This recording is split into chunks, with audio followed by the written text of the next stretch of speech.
Hey everybody, welcome back. It is Thursday and this is day 3 of our packaging design bootcamp. Welcome everybody there. Hey Voodoo Val, haven't seen and talked to you in a while.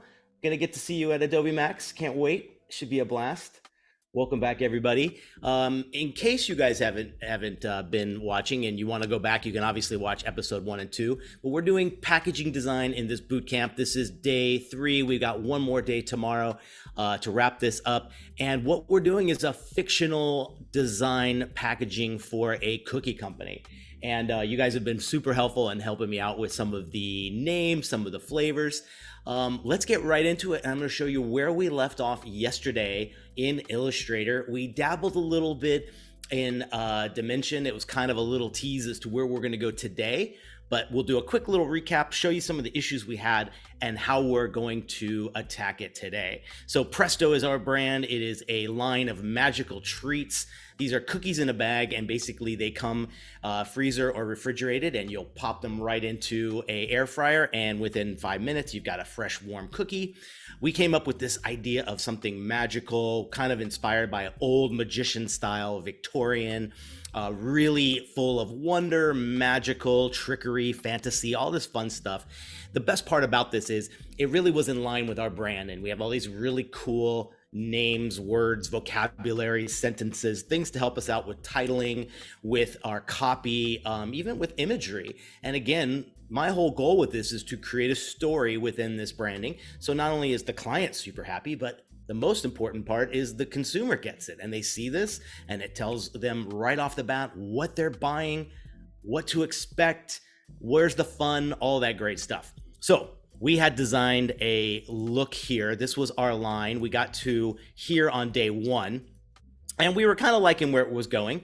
But what I wanted to do was go, let's just bring it over to a template. Let's see how this is going to look in its first format here. So what we did was we have this really cool packaging model that I took from Dimension. This is just like your typical potato chip cookie bag kind of thing like this. And I put in some guidelines to stay clear of some of those areas. So I know that the most important part of my work has to be in that middle square. We're going to leave all that extra outside margin for additional things like backgrounds and textures and things like that. But this is where we were. And we kind of came to this idea. We have Chocolate Cadabra as our first one. We have a fun little definition here called full of enchanted chocolate chips. And notice we had spelled that wrong. I already fixed it on the other one, but let's just do that because I can't look at that without seeing that error. And then we had some issues. I think when we were talking last with chat, we were kind of going, well, the cookie might not be the most appetizing thing, keeping it in an illustration. What if we went to real cookies, right? That might be a really good one. So where do you see what I've got? I've got those ready to go. And then we weren't too happy with maybe this little background here or this flag kind of trade dress on the top. So let me show you where I kind of came up with. So we are down here now. Look at this. We got 3 new, refined, almost ready to go layouts. What do you guys think? I think we're getting somewhere with these. I changed some of the names because I wanted to make sure we were finding really good cookies that kind of look like they were all from the same photo shoot. These were found on stock photography. And we've got Chocolate Cadabra, we've got Hypno Hazelnut, and we've got Snickerdoodle Spell. So again, always pick a really cool topic or a good theme that can inspire the copy and all this fun stuff to mess around with. So the other thing we did was I put this new trade dress on the top. You can see what that looks like. And I was trying to kind of emulate maybe the curtain call or the curtain opening. And I wanted kind of like this to look like the curtain has kind of gone open and we have this new exciting thing to explain and show off. So what I want to do is I want to first start thinking about what we could do for this background graphic. And on Adobe Stock, I found this really great image here. I really love this vibe. This to me has all the things we wanted. And what I'm going to do is I'm just going to place it here. And let's see how this looks. So I think we're getting something cool here as well. This looks cool. All right. And I'm basically just sampling my background color, which is like a dark brown for the chocolate here. And I can mess around with it. So now I can go lighter and see how that looks. Well, it's not too bad. I was expecting dark to be a little bit better. I kind of like the light. Maybe it's just a tad bit too light. So I'm going to go back in here. We'll darken it up just a bit like that. And let's see how that looks. Okay, not too bad, not too bad. I can obviously punch this up a little bit with a drop shadow as well and see how that's going to look. So it helps separate from that background. But before we move forward, let's see how that is going to work on the others. The whole point here is when you're creating a family of packaging, these are all kind of in the same zone. What I like about this is I want familiarity and I want these to look very much the same in architecture. But what's neat is taking one of the colors and changing it per SKU. That way people kind of get to see like, oh, I get it. This is a family of products, but they're all a little bit different. So let's see. I think it's because I don't have it. There it is. Awesome. I think we can go a little bit lighter on this. Let's check it out. Perfect. See how that looks. Okay, a little bit better there. Now I'm going to take this one and drag it over here, and we'll see how this one looks. I'm going to send it to the back. If you guys have any questions about packaging whatsoever, just drop them into the chat. I'm going to take a quick look over there every once in a while to see what we've got. And I want to see how this is looking. All right, cool. Nice. Oh, not light enough. Let's go a little bit more here as well. Yes, I totally agree, Ted. I've got a plan for that. We're going to try something really cool here as well. Okay, so liking the way this looks, what I'm thinking of doing is maybe in the same way we've done with the cookie, I'm going to try to put in a very heavy drop shadow behind the Presto logo. So before I do that, one thing I'm going to do is I'm just going to make it a compound path. So I'm doing Command 8. And that's doing is it's taking the whole thing and turning it into one unit rather than just grouped. So I think I'm going to try. So I have some of these gradients up here. I'm going to try some gradients in these just to see if we can get a really cool gold shimmer there. Okay. So with this compound path ready to go, let's see how a nice drop. Ooh, yes, yes, yes. Let me zoom in a little bit here and so you guys can see. All right, let's take a look. There's our Presto. We'll go to Effect and Drop Shadow. Nice. You can see it's already helping a little bit there. I think maybe I'm going to make the offsets a little bit less. So we're at 0.09. So I'll do 0.06, 0.06, 0.06. Sweet. There we go. So Presto's kind of helping a little bit there. The other thing we could do is we can do a radial gradient within there as well if need be. But let's see. What do you guys think? Yeah, I think we need that as well. So let's go here. I'm going to do Command 8 because we want to make sure that this is a unit that will apply a fill to it in the same way. So Command 8 makes it a compound path. Let's go back to our swatch. There it is. Now I want a darker color for this to radial gradient into that sun. So we're going to go here, double click this. Let's go a little bit darker to maybe there. Let's see, how about that? Okay, perfect. We'll put that in our swatch panel. Let's see, let's get our swatches out live so we can see how those look. Perfect. So I'm gonna take this dark blue, put it in there. So now and then we'll take our light blue as well and put it into our swatches. So I'm gonna make a radial gradient with this. So I'm gonna go into our gradient here. There we go. We'll turn it into radial. Ooh, we got a lot in there. Let's take that off there. Let's make it a regular gradient with the two colors we want. So I'm going to move my dark brown and my light brown in there. Get rid of the black, get rid of the white, and it looks like I've got a gradient ready to go. So let's do the radial. See how that looks. Cool. So see how it got darker in the middle? Kind of looks cool there. Dig that. Right. So before I move and just check everything here, I want to do one test model in Dimension just to see. Before I spend all the time in building the other ones, I'm going to try one version like this. And then we're going to try one with and without the gradient because I want you to see the difference, what happens, particularly when you bring it into Adobe Dimension. You can get this really cool vibe. So I'm going to spread that open a little bit more here for the artboard. I'm going to take this one here and we'll duplicate it and do this. So what I want to do is I want to take my gold trim, the tray dress on top and bottom, and the Presto, and we're going to try some of these fills that we have here. So I'm going to try this first one here. Oh, wow. Right off the bat, I kind of dig that a lot. That looks really, really cool. Love that. I don't think we got our gradient in the angle we want. So one tip I always unless it needs to be totally 90 degrees or 180 degrees, what I like to do is give them a 45-degree spin here. So let's go 45 degree. And I think it just feels like a more natural kind of vibe. And you see a lot of those gradients kind of cutting through. And I think it stands out a little bit quite nice.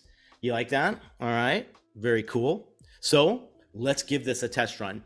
So one thing I did from this part here, notice when I built those guidelines to the model, I only expanded a little bit of bleed, not too much, particularly in the gold. So what I love to do before I bring it over into Dimension is I try to give it as much of a bleed as possible, okay? So you can see how I have much more bleed past my limits, because that way when I'm adjusting it and dropping it into Dimension, I wanna make sure I've got enough bleed to fill, and then I don't have to go in there and mess up with something, right? So you like the vertical one better? All right, let's see how that looks. I'll go back.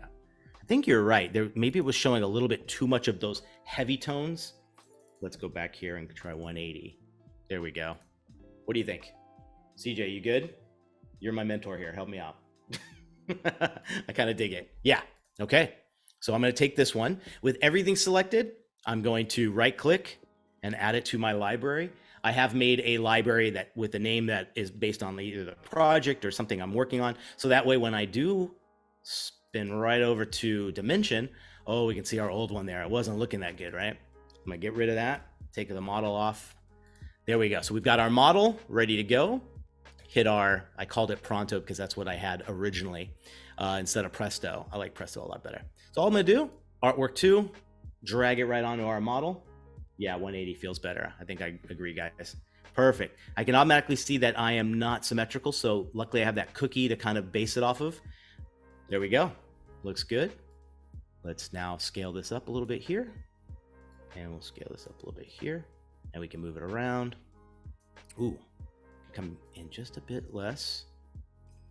All I want to do is make sure that trade dress is right there on the top. Bam. Oh, that looks so good. I'm getting hungry. I don't know about you guys. All right, I'm gonna do this quick render. We might get a little bit of choppiness here, but you can see in the quick render, we get something like that. I'm gonna turn it off because it's a little memory intensive and I don't wanna lose any issues there as well. So what do you guys think? Are we digging this?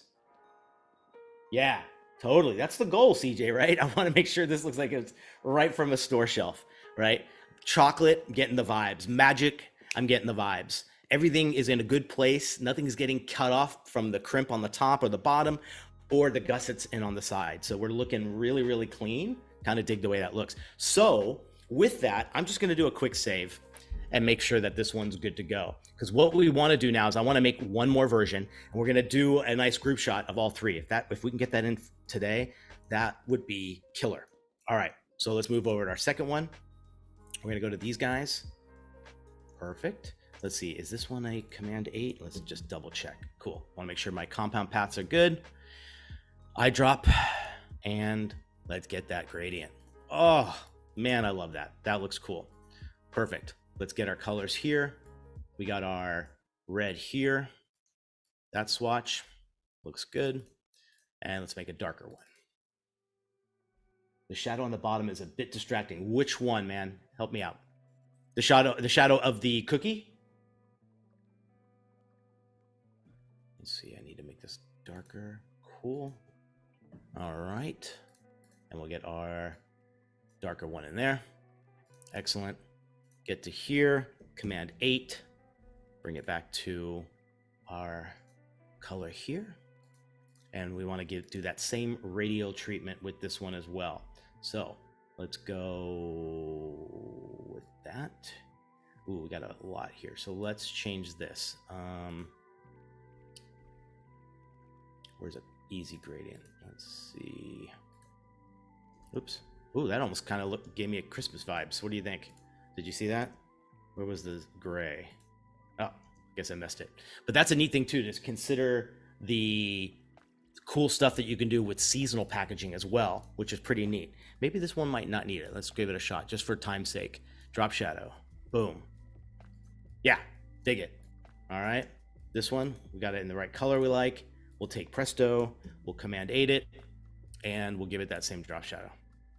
Excellent. All right, cool. So here's the trick. We already have one model with the same exact label size from Illustrator over in Dimension, right? So for now, all I'm gonna do is I'm gonna take the second one, this one right here. We're gonna highlight it. I'm gonna right click, add it to library. And once that's good, we'll swing on over here. And all I'm gonna do is I'm gonna take this, let's make it a little bit smaller because we need some room. And with the option, I'm gonna drag this over and make a second one. And you can see it's a little finicky. Whoops, we messed up. We'll do it one more time. Here we go. All right, there it is, perfect. Now, when this is ready to go, I can take this anchor and put it slightly behind there. We're trying to kind of have this like little forced perspective going there as well. Now here is one of the best tricks about Dimension. I don't have to readjust or do anything. All I'm going to do is repopulate the decal that's on this model with my new artwork. So double click, and when you can see here, I have the chocolate graphic highlighted. Here's my new one, which is the hazelnut, I believe. All I'm going to do is drag it over to this little image right there in properties. And as I do that, boom, it totally repopulates it. Everything's in the same place. All the ratios are great. I don't have to change anything else whatsoever, and I'm looking pretty good, okay? Now, last one, take this one, and then we're gonna do Option and drag over and make our third one. Perfect. What do you think? I think these guys can go maybe more in the back. They look a little bit too close. And the other thing we could do is take this, let's tilt it a little bit. Oh, yeah, like that looks cool. A little bit this way and a little bit that way. Not bad. All right, let's go. Let's check it out. Last one, blue. Snickerdoodle spell. Add the gradient. Let's see. You want cookie? Yeah, I'm feeling it too. Might have to go grab one after this. Add to library. Excellent.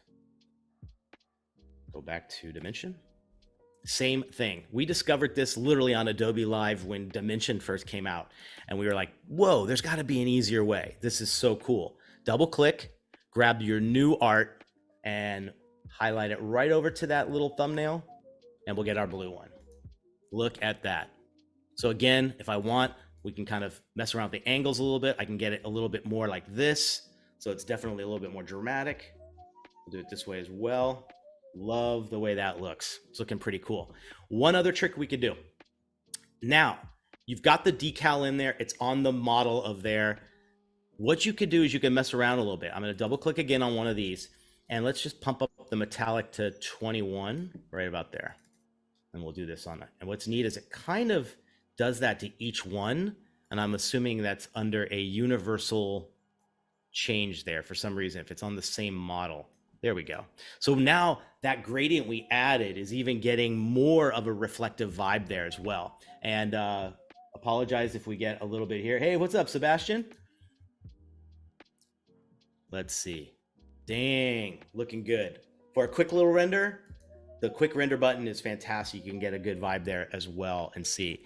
Next thing you could do, you can obviously kind of think about a background or whatever else you want to put it on. I'm literally just going to go over to our starter assets, which are up here, and we can kind of scroll around and see. There's some cool stuff down below. We've got nature, we've got different things, we've got some gradients. Being that we want something magic or something unique or different, I think maybe even just a simple color could be cool. That might be neat. Or there's some tricks you can do which are pretty neat as well. If you're setting this up, remember we were talking about, I think in day one, how this can really replicate or even replace in some matters photography for a lot of the stuff. And particularly when you need photos of your items before they're actually produced, right? That's usually an issue that most of us have. So I'm going to go up here. Let's see what we have. Looking for, it's up here. Okay, planes. So these are, imagine these are like, consider these like little pieces of foam core that you would use in a studio to bounce lighting off or to apply a surface to. One thing I'm seeing a lot of now are these little like home studios that have like tiling and maybe backdrops or backsplashes from a kitchen. You could create all of that inside of this application, which is so cool. So with that selected, I'm going to double click here and we're going to go to the scale tool. And all I'm going to do is kind of just make this nice and big here. And we can push it in the back if we need to. Oops, wrong way. Double click here. We'll go to the move tool and I'll put this kind of behind it like that. And let's get it in the forefront. Nice. So what I want to do here, since we're thinking metallics and we're thinking of things that are a little bit dramatic, I'm going to go to my surfaces. And what I'm going to do is I'm just going to put in, I can put in this plastic here, which will turn it into like a glossy plastic. I can actually even go to glass, which is kind of cool, or ice, but I'm going to do the glass because what it's going to do is it's going to make for a really interesting reflection. Look at what it's done. It's created, I know it's hard to see because we're not doing full pixels here, but you can see what it's doing is it's creating a studio environment where you get that really great reflection down below, which is really kind of neat, right? Now, we need a backdrop. Let's go back up to our planes here. And what's neat is as you bring it in, you can see it kind of previews where it's going to go and in what orientation. So right now, I want this to be behind. Let's see if I bring it here, that's upright. Okay, we'll go to our size here and we'll make it quite big. Nice. And it looks like it's tilted forward a little bit. That's kind of neat. We can take a look at the angle shot and see. Go to the move tool. Let's make sure this is right. Okay. And we'll move it behind. Let's see. What are we doing here? It ain't working with me. Oh, the green one. There we go. Ah, nice. All right, cool. So we are behind the bags and let's go back to our scale. How are we doing on time? Got just a few minutes left. Let's make this bigger here. Excellent. So look, we're building like a little studio, which is kind of really the whole point of what's so cool about this project here. Love this. Okay, there's that. And let's add a different feature to it. So I've got all these different things I can do. Let's see if there's something that's a little bit unique and different. We've got brass. I think that might be a little bit too brassy. Yeah, a little bit there. We've got this glitter thing. Let's see what that does. Ice. That's kind of cool. We can do materials. Let's see. We got marble. I'm just going to try it and see what we think. Ooh, not good at all. Crackle. Let's see what we got. Perfect. Okay, that's just a good one for now. Let's see how that looks. Unclick, do a quick render. And look at that. Look at the shadowing. It's incredible what that does, even with just the quick render. I'm totally feeling like this could be the first kind of glam shot of this somewhere on the website, you name it. You can even bring in props and things like that. And I think that's a little bit a space background. Oh yeah, that would be kind of cool as well. Love that idea. I'm actually in the overnight for tomorrow. We'll find a few more extras that we can mess around with and see if there's anything cool there as well. But that's kind of an overview of how great you can have this control. Don't forget, you have all this lighting as well that you can mess around with here as well. So notice here, I can just start messing around with some of the lighting. Studio light, arced, studio backlit. You can do all these great ones. Studio softbox, that looks really nice. And with a quick little render, I can be like, ooh, that's 10 times better than my last one. That's really popping the gold and looking good, right? Wow, loving that as well. That looks cool. Here's another thing you can do. If you haven't experimented with this a little bit, I'm gonna back up just a bit, okay? Now, let's go back. I'm gonna go right here. This is where I really liked it. This was my favorite spot. Imagine I am controlling a camera on an arm and I wanna make memory spots of where that camera is, just presets. So I'm gonna go over here to this top button where you have camera bookmarks. And basically right now I've got none. So I'm just gonna hit plus and I'll call this one, front and center, okay? So I'm saving that. I'm saving that as a thing because what I can do now is I can go in here and I can actually move things around and see how I have it. See that angle here was a little bit weird. So I'm gonna take that, tilt it here. That looks good. We can go from the top view. We can look at all these and see how we're doing. Really nice. And if I want to, I can literally just go back to this one here, go to front and center, and it'll bring me right back here. I can make all my corrections when I'm flipping this around to see, because a lot of times it's deceiving. You'd think everything is in the same plane or at the same location, but by doing that, you can see a really quick trick and see how that works. One other little thing, I think we got like 2 minutes left. I'm gonna show you really quick. I could take all of these. Now I'm moving these around, so the camera angle is gonna mess up. So all I'm gonna do is I'm gonna float these, which is really kind of cool as well. This is all about magic, so why not have them floating? That would be kind of cool. You can see the shadow that it cast is pretty cool. Let's move the angle around a little bit here. And I'm gonna do a quick one just to see how that looks floating. Nice. So again, I can mess around. I think we don't need these to be so perfect. So let's tilt a few of these, make them look like they're flying here. And on this one, I'll maybe move it up a bit. Great. One last check here and see. Look at that. Look at that. I love that vibe. That's really, really cool. The other thing I want to show you, if you ever want to do like the top view, okay, you can do that as well. We got 2 minutes left. I'm going to show you something really quick. I could take any of these and you can basically fold it flat like this. Okay. I'm going to move it a little bit more forward and then move it a little bit up. So it's floating on the surface. Have you ever seen, you've probably seen a lot of those packaging shots where they show it like this and they're kind of like from an aerial view and they look like they're hovering, and you can make multiples of these. So once you put it in one of these vibes here, I could take the option and do a nice little kind of thing, and you'd see it's making the perfect option of it the same way, just like that. So if I wanted to make a fun little repeat pattern of all these, I can do that as well. But notice we have changed the models, so your bookmark will be totally different. When I do this, it goes back to the same camera angle, but it's technically not doing that. So that's the little rundown of Dimension. Tomorrow, join us. We're going to put the finishing touches on all this. We're going to have some fun backgrounds that are a little bit more appropriate. Maybe I'll find some like black curtains or some red curtains. That would look really cool as well. Join me tomorrow, 11:30 a.m. PT, right here again for our 4th installment of Bootcamp. Bye, guys.